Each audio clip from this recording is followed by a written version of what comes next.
Bea Alonso, siya nga ba ang tinutukoy na nasa blind item na hindi na raw matutuloy ang kanyang kasal?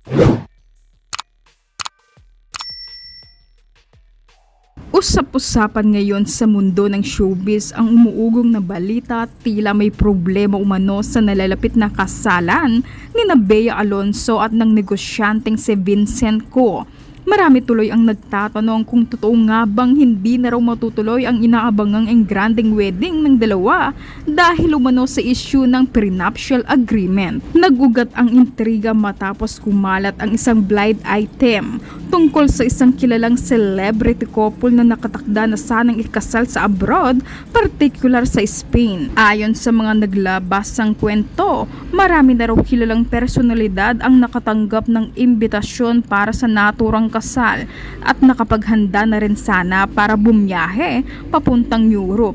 Ngunit bigla na lamang umanong nagkaroon ng kanselasyon dahilan upang mas lalo pang lumakas ang espekulasyon. Ayon sa mga usap-usapan online, tila nagkaroon umano ng hindi pagkakaunawaan pagdating sa ilang nilalaman ng prenup agreement ng dalawa.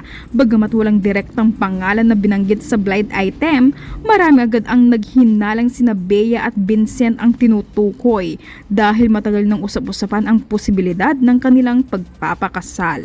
Mas lalo pang naging kontrobersyal ang issue nang may kumalat pang kwento na hindi na raw umano naging pabor ang pamilya ng lalaki sa aktres mula pa noong umpisa. Bagamat wala pang kumpirmasyon tungkol dito, hindi na iwasan ng netizens na pag-usapan ang naturang aligasyon. May ilang pang nagsasabing nagkaroon umano ng dagdag na kondisyon sa prenup agreement mula sa kampo ng groom na hindi na raw nagustuhan ng bride.